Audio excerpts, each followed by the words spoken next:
தேவனுடைய பரிசுத்த நாமத்திற்கு மகிமை உண்டாவதாக. நம்முடைய ஆண்டவரும் இரட்சகருமாயிருக்கிற இயேசு கிறிஸ்துவின் நாமத்தினாலே உங்கள் யாவருக்கும் எங்கள் அன்பின் வாழ்த்துக்களையும் ஸ்தோத்திரங்களையும் தெரிவித்துக் கொள்கிறோம். தேவன் தம்முடைய பெரிய தயவினால் 8 மாதங்களை கடக்க பண்ணி இந்த 9வது மாதத்திலேயும் 2வது ஆராதனை தந்திருக்கிற தேவனை ஸ்தோத்திரிக்கிறேன். கடந்த 7 நாட்கள் உங்களை என்னை கர்த்தர் கண்மணி போல காத்து இந்த 8ஆம் நாளை காண செய்தாரே, அதற்காக கர்த்தரை நன்றியோடு கூட ஸ்தோத்திரிக்கிறேன். இந்த 9வது மாதத்தினுடைய இந்த 2வது ஆராதனையிலே தேவன் உங்களை என்னை கூட்டி சேர்த்த பெரிய தயவை நினைத்து நான் கர்த்தருக்கு நன்றியுள்ளவர்களாக இருக்கிறேன். கர்த்தருக்கு ஸ்தோத்திரம்.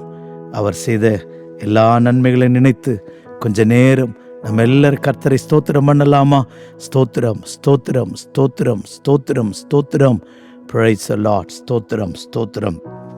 நாம் இந்த மாதம் வாக்குத்தத்த செய்தியாக யாத்திராகம புஸ்தகம் 20ஆம் அதிகாரம் 24ஆம் வசனத்தை தியானித்தோம்.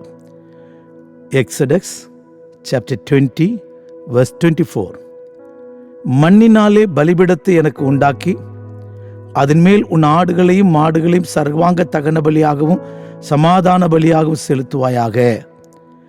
நான் என் நாமத்தை பிரஸ்தாபப்படுத்தும் எந்த ஸ்தானத்திலும் உன்னிடத்தில் வந்து உன்னை ஆசீர்வதிப்பேன்.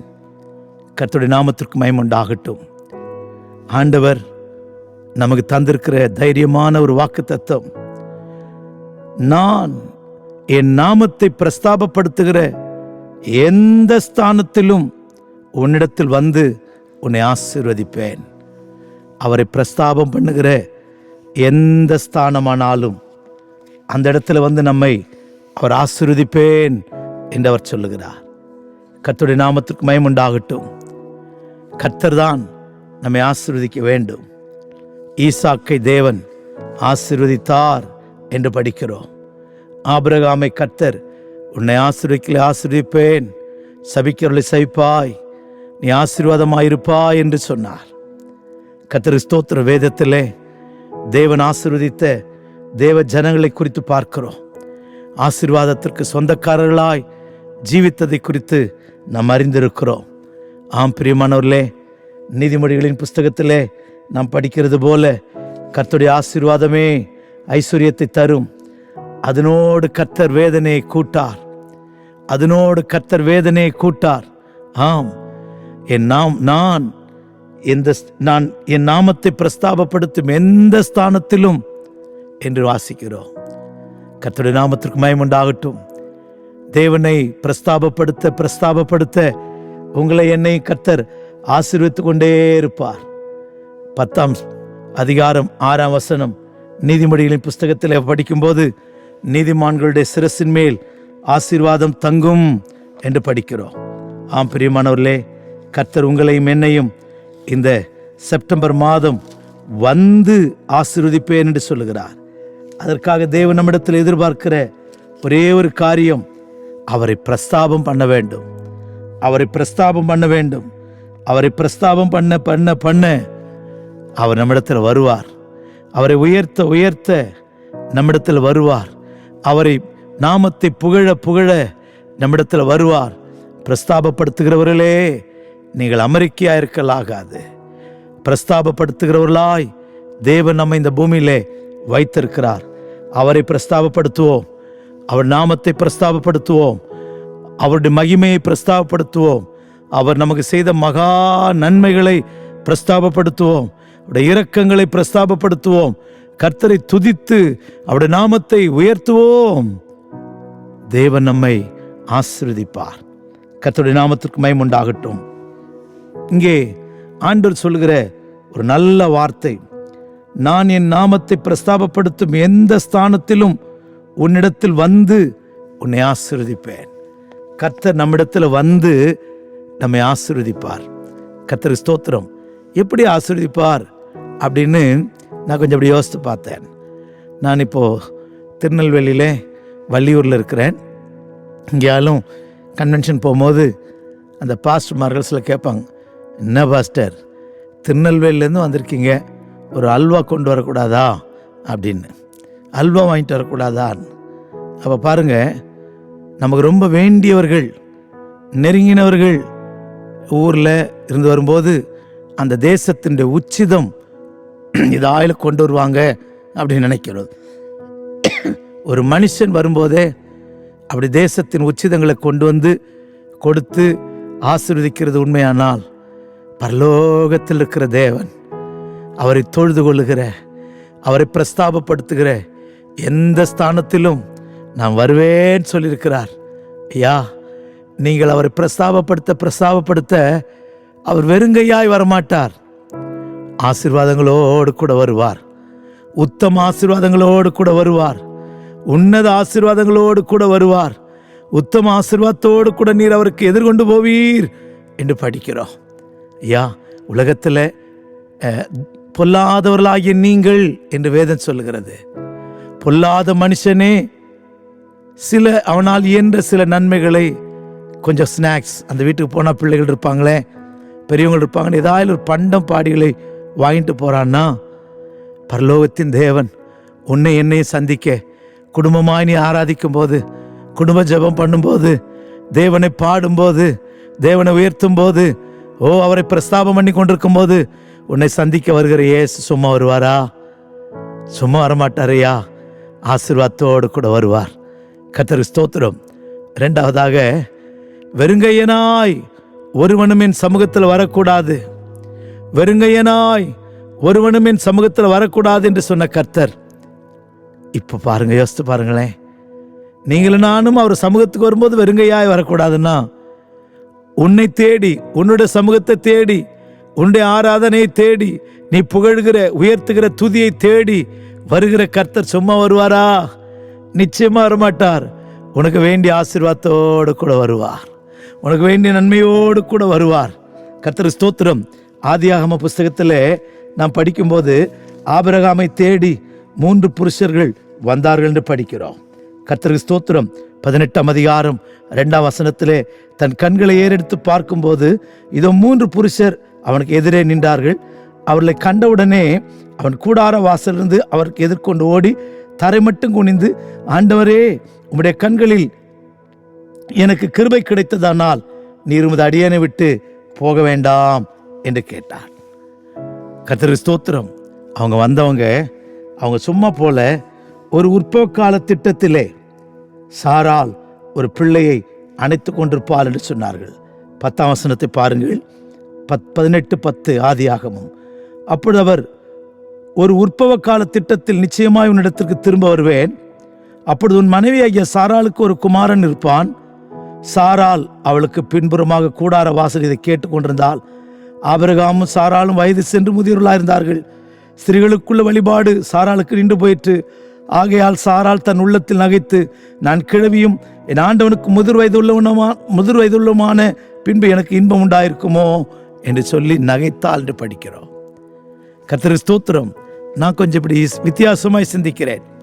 ஆபிரகாமுக்கு வேண்டிய ஆடுகள், வேண்டிய மாடுகள், வேண்டிய வேலைக்காரர் எல்லாம் இருந்தது.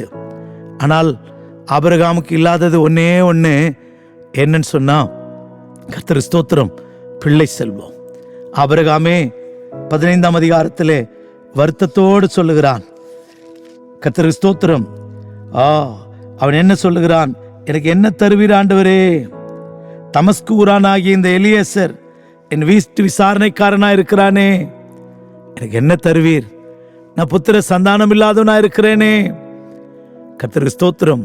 3 அதிகாரத்தில் கடந்த கர்த்தர் அவனுக்கு என்ன ஆசீர்வாதம் தேவையோ, இருக்கிறதையே கொடுக்கிறதுக்கு அல்ல, அவனுக்கு இல்லாததை, தேவையானதை ஆபிரகாமுக்கு கொடுக்க தூதர்கள் வந்தார்கள். பரலோகம் வந்தது.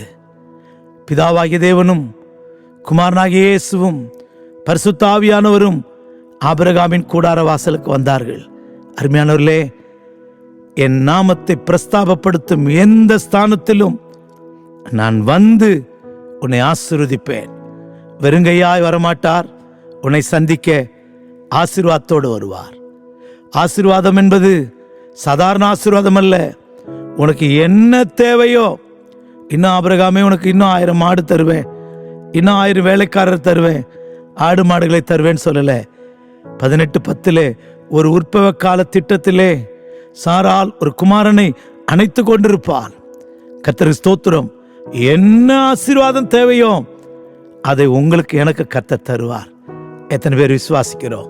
இந்த மாதத்துல கர்த்தருக்கு ஸ்தோத்திரம், இந்த 8ஆம் தேதிக்கு உனக்கு என்ன தேவையோ, இந்த வாரத்துக்கு என்ன தேவையோ, இந்த நாளுக்கு என்ன தேவையோ, இந்த மாதத்திற்கு என்ன தேவையோ, தேவையானதை கொடுத்து உன் துயரத்தை மாற்ற, உன்னை களிப்பாக்க, உன்னை சந்தோஷப்படுத்த இயேசு வருகிறார்.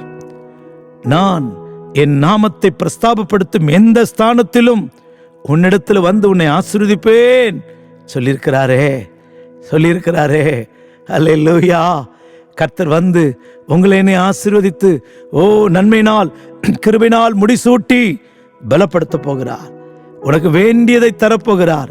கர்த்தர் ஸ்தோத்திரம். எத்தனை பேர் ஆசையாய் வேண்டியதெல்லாம் எனக்கு தருகிற கர்த்தர் என்று சொல்ல போகிறோம்? கர்த்தருக்கு ஸ்தோத்திரம். நினைப்பதற்கும் நாம் ஜெபிப்பதற்கும் அதிகமாய் செய்திடுவா. நினைப்பதற்கும் நான் ஜெபிப்பதற்கும் அதிகமாய் செய்திடுவா. களி கூறுவோ கர்த்தர் சொன்ன வாக்குத்தத்தம் சொல்லி மகிழ்வோ. களி கூறுவோ கவலைகள் மறந்து களி கூறுவோ. கைத்தட்டி பாடி மகிழ்ந்திருப்போ. கர்த்தரை செய்த நன்மைகளை நினைத்து தேவனை மகிமைப்படுத்துவர்களா இருப்போம். கர்த்தர் சமூகத்தில் களி கூறுகிறவர்களா இருப்போம். கைத்தட்டி பாடி மகிழ்ந்திருப்போ. கர்த்தர் சமூகத்தில் களி கூறுவோ கவலைகள் மறந்து களி கூறுவோ. கர்த்தருடைய சமூகத்தில் களி கூறுகிறவர்களா இருப்போம். கர்த்தர் ஸ்தோத்திரம். கர்த்தர் வந்தால் ஆசீர்வாதம் மட்டுமல்ல. யாத்திராகமம் 20:24 நான் வந்து உன்னை ஆசீர்வதிப்பேன் என்ற ஆசீர்வாதம் மட்டுமல்ல, கர்த்தர் வந்தால் இன்னொரு நன்மை கூட இருக்கிறது.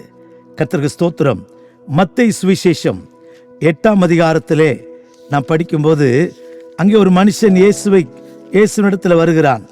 என் வேலைக்காரன் சுகமில்லாமல் இருக்கிறான் என்று சொல்லுகிறான். இயேசு அதற்கு சொன்னார், 7வது வசனத்திலே, 8ஆம் அதிகாரம் 7ஆம் வசனத்திலே, அதற்கு இயேசு, நான் வந்து அவனை சுஸ்தமாக்குவேன் என்றார். கர்த்தருடைய நாமத்திற்கு மகிமை உண்டாகட்டும். ஆம் பிரியமானவர்களே, கப்பர்நாகுமில் பிரவேசித்த போது 100க்கு அதிபதி ஒருவன் அவிடத்தில் வந்து, ஆண்டவரே, என் வேலைக்காரன்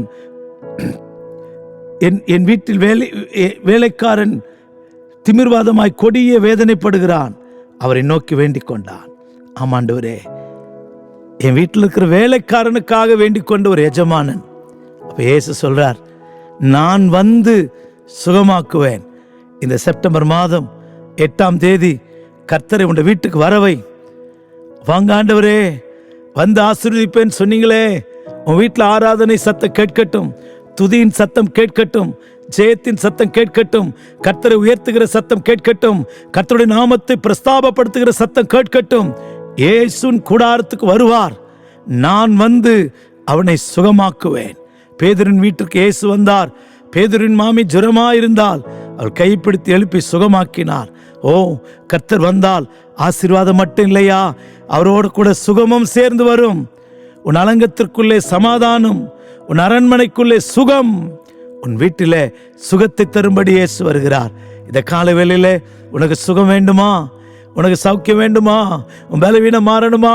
கர்த்தரை துதிச்சுக்கிட்டே இரு. கர்த்தரை பிரஸ்தாபம் பண்ணி கொண்டே இரு. அவருடைய நாமத்தை கூப்பிட்டு கொண்டே இரு. ஷிபாராபாலானா. கர்த்தர் உன்னை சுகமாக்குவார். கர்த்தர் உனக்கு இரக்கம் செய்வார். கர்த்தர் உன்னை சௌக்கியமாக்குவார். நான் வந்து அவனை சொஸ்தமாக்குவேன். நான் வந்து அவனை சொஸ்தமாக்குவேன். 2 அனுபவம் இருக்கிறது. நான் இயேசுவிடத்தில் போய் சுகம் பெற்றுக்கொள்வது, இயேசு என்னை வந்து சுகமாக்குவது. கர்த்தருக்கு ஸ்தோத்திரம். 38 வருஷமாய் வியாதியாயிருந்த மனுஷனை இயேசு வந்து சுகமாக்கினார். உனக்கு சுகம் இயேசு வந்து கொடுக்க முடியும். இன்னொரு இடத்துல ஒரு குஷ்டரோகியான மனுஷன் இயேசுவிடத்தில் வந்து, உமக்கு சித்தமானால் என்னை சுத்தமாக்கும் என்று கேட்டான். எனக்கு சித்தம் உண்டு, உன்னை சுத்தமாக என்று அவனை தொட்டு இயேசு சுகமாக்கினார். ஆம் பிரியமானவர்களே, நீங்களும் நானும் இயேசுவிடத்தில் வந்து சுகம் பெற்றுக்கொள்ள ஒரு அனுபவம். இயேசுவே உன்னையும் என்னையும் தேடி வந்து கொடுக்கிற, உன் கூடாரத்தை தேடி வந்து, உன் படுக்கையை தேடி வந்து, உன்னை தேடி வந்து கொடுக்கிற ஒரு சுகம் இருக்கிறது. அந்த சுகத்தை பெற்றுக்கொள்வோம். இயேசு வந்திருக்கிறார். இயேசு உன்னை தொடும்படி வந்திருக்கிறார். உன்னை சுகமாக்கும்படி வந்திருக்கிறார். நான் வந்து அவனை சுகமாக்குவேன். ஷிபா ராதாராமானியா. கர்த்தர் உன்னை சுகமாக்க வந்திருக்கிறார். இயேசு வந்தால் ஆசீர்வாதம் மட்டுமல்ல, சுகமும். இயேசு வந்த வீட்டிலே சமாதானம். இயேசு சென்ற வீட்டிலே சாபங்கள் மாறும். இயேசு வந்தால் நன்மை உண்டாகும். இந்த காலவெளியிலே கர்த்தருடைய சுகமாக்குகிற கரம் உன் கூடாரத்தை நோக்கி, உன் படுக்கை நோக்கி வந்திருக்கிறது. விசுவாசித்து, என்னை தொடும் ஆண்டவரே, நீ தொட்டால் நான் சுகமாவேன் என்று சொல்லி சுகத்தை பெற்றுக்கொள்வாயாக. கர்த்தருடைய நாமத்திற்கு மகிமை உண்டாகட்டும். மூன்றாவதாக, இயேசு வந்தால் நமக்கு கிடைக்கிற இன்னொரு ஆசீர்வாதம். யோவான் சுவிசேஷம் 14ஆம் அதிகாரத்திலே 28ஆம் வசனத்தில் படிக்கும்போது இயேசு சொன்ன ஒரு அருமையான ஒரு வார்த்தையை நமக்கு இங்கே வாசிக்க முடியும். John the gospel chapter 14 verse 28. இயேசு அவனுக்கு பிரதியுத்தரமாக, ஒருவன் என்னில் அன்பாயிருந்தால் அவன் என் வசனத்தை கைக்கொள்ளுவான். அவனில் என் பிதா அன்பாயிருப்பார். நாங்கள் அவனிடத்தில் வந்து அவனோடே வாசம்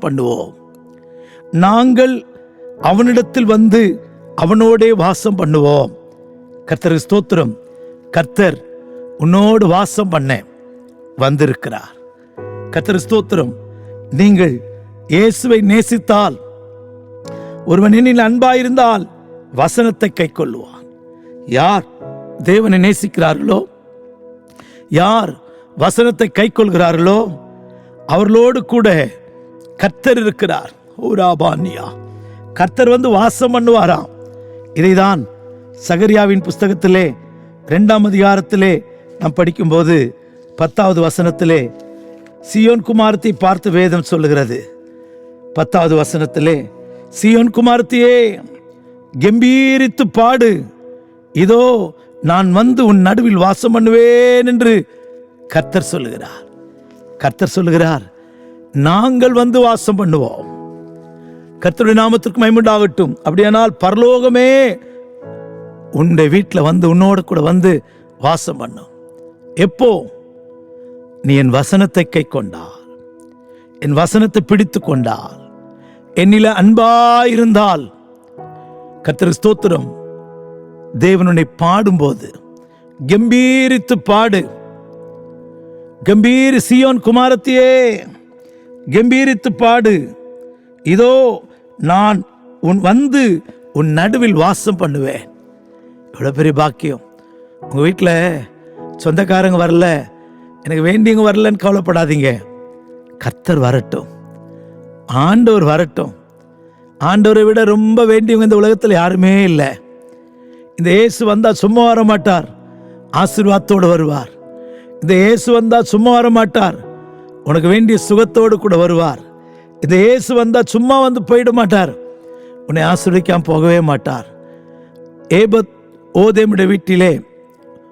ஓபேத் ஏதோமுடைய வீட்டிலே உடன்படிக்கை பெட்டி ஒரு கொஞ்ச நாள் தங்கி இருந்துச்சு. அந்த வீட்டை கர்த்தர் ஆசீர்வதித்தார்.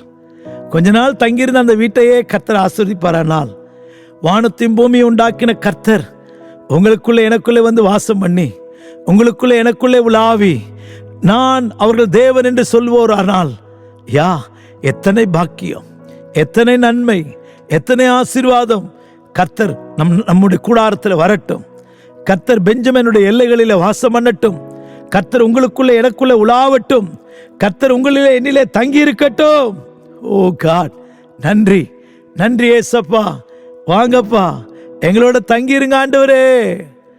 வரும் ஐயா போதகரே, வந்தெம்மிடம் தங்கேறும். கூப்பிடுவோம். எம்மாவூர் சீஷர்களை போல சொல்லுவோம், சாயங்காலம் ஆயிற்று, பொழுது போயிற்று, எங்களோடு வந்து தங்கீரும். Come and abide with us, Lord. Come and abide with us, Lord. ஆபிரகாமை போல கூப்பிடுவோம். உம்முடைய கண்களிலே தயவு கிடைத்ததானால் எங்களை விட்டு போகாதீங்கப்பா, எங்களை கடந்து போகாதீங்க, தங்கிருங்க இயேசுவே. கூப்பிடுவோமா? அவர் நமக்குள்ளே தங்கி இருக்கட்டும், உடைய கூடாரத்தில் உலாவட்டும். அவர் நமக்குள்ளே தங்கியிருந்தால் போதும். எந்த சத்துருவும் எந்த வல்லமையும் உன்னையும் என்னை ஜெயிக்க முடியாது. உனக்கு விரோதமாக எந்த போராட்டமும் இருக்காது. கர்த்தரை கூப்பிடு. வாங்க ஆண்டவரே, தங்கியிருங்க ஆண்டவரே. யாரிடத்தில் அவர் தங்கியிருப்பார்? நொறுங்குண்டதும் நறுங்குண்டதுமான இருதயத்தை அவர் புறக்கணியார். நொறுங்குண்டு பணிந்த ஆவியிலோடத்தில் அவர் வாசமா இருக்கிறார். நொறுங்குண்ட இருதயத்தோடு கண்ணீரோடு இயேசுவை கூப்பிடுவோம். பணிந்த ஆவி உள்ளவர்களாய் கூப்பிடுவோம். ஏசாயா 57:15 சொல்லுகிறது, நித்திய வாசியும் பரிசுத்தர் என்கிற நாமம் உள்ளவர், மகத்துவமும் உன்னதமானவர் சொல்லுகிறது, உன்னதத்திலும் பரிசுத்த ஸ்தலத்தில் வாசம் பண்ணுகிற நான் பணிந்தவர்களின் ஆவியை உயிர்ப்பிக்கிறதற்கும் நொறுங்குண்டவர்களின் இருதயத்தை உயிர்ப்பிக்கிறதுக்கும் நொறுங்குண்டு பணிந்த ஆவி உள்ளவரிடத்தில் வாசமாய் பண்ணுகிறேன். நொறுங்குண்ட ஆவி, நறுங்குண்ட இருதயம், ஓ broken heart and contrite spirit, அது நமக்குள்ள இருக்குமானால் வானத்தின் பூமி உண்டாக்கின கர்த்தர் நம்மோடு வந்து வாசம் பண்ணுவார். அவர்கள் அன்பு கூர்ந்தால் நம்மளே வந்து வாசம் பண்ணுவார். பணிந்த ஆவி இருந்தால் உங்களுக்குள்ள எனக்குள்ள வந்து வாசம் பண்ணுவார். கம்பீரித்து பாடுகிற பழக்கம் இருக்குமானால் கர்த்தர் நம்மிடத்தில் வந்து வாசம் பண்ணுவார். கர்த்தருக்கு ஸ்தோத்திரம். 12ஆம் அதிகாரம் ஏசாயா தீர்க்கதரிசியின் புஸ்தகத்திலே நாம் படிக்கும் போது ஆண்டவர் அதை தானே சொல்லுகிறார். கர்த்தருக்கு ஸ்தோத்திரம். கர்த்தர் நம் நடுவிலே பெரியவராயிருப்பாராம். சியோனில் வாசமாயிருக்கிறவளே, நீ சத்தமிட்டு கம்பீரி, இஸ்ரவேலின் பரிசுத்தர் உன் நடுவில் பெரியவராயிருப்பார். உங்க நடுவில் வாசம் பண்ணுகிறவர் மட்டுமல்ல, கர்த்தரை கீர்த்தனம் பண்ணுங்கள். அவர் மகத்துவமான கிரியைகளை செய்தார், இது பூமி எங்கும் அறியப்பட கடவுது என்பீர்கள்.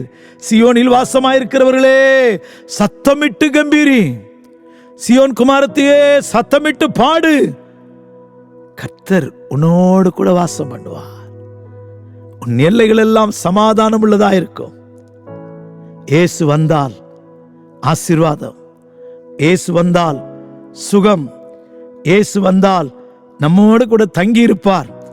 நான் வந்து போஜனம் பண்ணுவேன், நான் அவனோடு போஜனம் பண்ணுவேன் சொல்லுகிறார். அவர் நம்மோடு கூட வந்து போஜனம் பண்ணுவார். டைன் வித் அஸ், நம்மோடு போஜனம் பண்ணுவார். கடைசியாக யோவான் 14:3 படிக்கும்போது இயேசு சொன்னார், நான் மறுபடியும் உங்களிடத்திற்கு வந்து உங்களை என்னிடத்திற்கு சேர்த்து கொள்வேன். நான் போய் உங்களுக்காக ஸ்தலத்தை ஆயத்தம் பண்ணின பின்பு நான் இருக்கிற இடத்துல நீங்களும் இருக்கும்படி நான் மறுபடியும் வந்து உங்களை என்னிடத்தில் சேர்த்து கொள்வேன்.